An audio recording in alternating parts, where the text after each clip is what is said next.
Hello students, இன்றைக்கி நம்ம என்ன பார்க்க போகிறோன்னா 10th ஸ்டாண்டர்ட் ஜியாகிரஃபியில் 176 பேஜ் நம்பரில் இருக்க ஒரு இம்பார்ட்டன்ட் பாக்ஸ் தான் பார்க்க போகிறோம். வாங்க பார்க்கலாம். இந்தியாவின் முக்கிய வேளாண் புரட்சிகள். இங்கிட்டு புரட்சிகள் கொடுத்துருக்காங்க, இந்த சைடு உற்பத்திகள் கொடுத்துருக்காங்க. ஃபஸ்ட்டு மஞ்சள் புரட்சி. மஞ்சள் புரட்சினா என்ன சொல்கிறாங்கன்னா எண்ணெய் வித்துக்கள், குறிப்பாக கடுகு மற்றும் சூரியகாந்தின்னு சொல்லியிருக்காங்க. இப்போ மஞ்சள் அப்படின்னா எப்படி ஞாபகம் வச்சுக்கலாம்? மஞ்சள் புரட்சிக்கு எண்ணெய் எடுத்துக்கோங்களேன். எண்ணெயை பார்த்தா எப்படி இருக்கும்? மஞ்சள் கலரில் தான் இருக்கும். அப்போ மஞ்சள் புரட்சி எண்ணெய் வித்துக்கள், குறிப்பாக கடுகு மற்றும் சூரியகாந்தி சொல்லியிருக்காங்களா? இதை எப்படி ஞாபகம் வச்சுக்கலாம்? எண்ணெயில் தான் கடுகு பொரியும், சூரியகாந்தி எண்ணெய் அப்படின்னு ஞாபகம் வச்சுக்கலாம். சன்ஃப்ளவர் ஆயில் அப்படின்னு ஞாபகம் வச்சுக்கலாம். நீல புரட்சி அப்படின்றது மீன் உற்பத்தி, அப்போ நீல கலர் மீன் அப்படின்னு ஞாபகம் வச்சுக்கலாம். அல்லது எப்படி சொல்லலாம்? கடல் நீர் நீல கலரில் தான் இருக்கும், அதில் தான் மீன் இருக்கும் அப்படின்னு கூட ஞாபகம் வச்சுக்கலாம். நெக்ஸ்ட் பழுப்பு புரட்சி. பழுப்பு அப்படின்னா ப்ரௌன், இங்கிலீஷில் ப்ரௌன்னு சொல்லுவோமா? அப்போ தோல் ப்ரௌன் கலரில் இருக்குது. கோகோ பவுடர் எப்பொழுதுமே ப்ரௌன் கலர் தான்.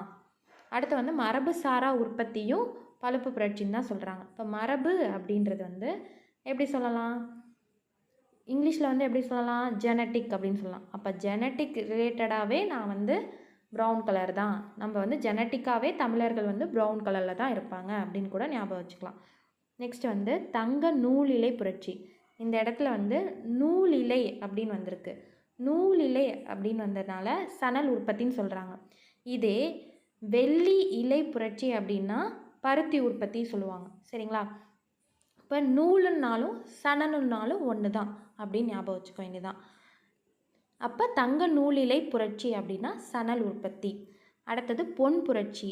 பொன் புரட்சி எப்படி ஞாபகம் வச்சுக்கலாம்னா, பழம்லாம் பொண்ணு விலை விற்கிதுப்பா, ஒரு பழம் வாங்க முடியுதா அப்படின்னு ஞாபகம் வச்சுக்கலாம்.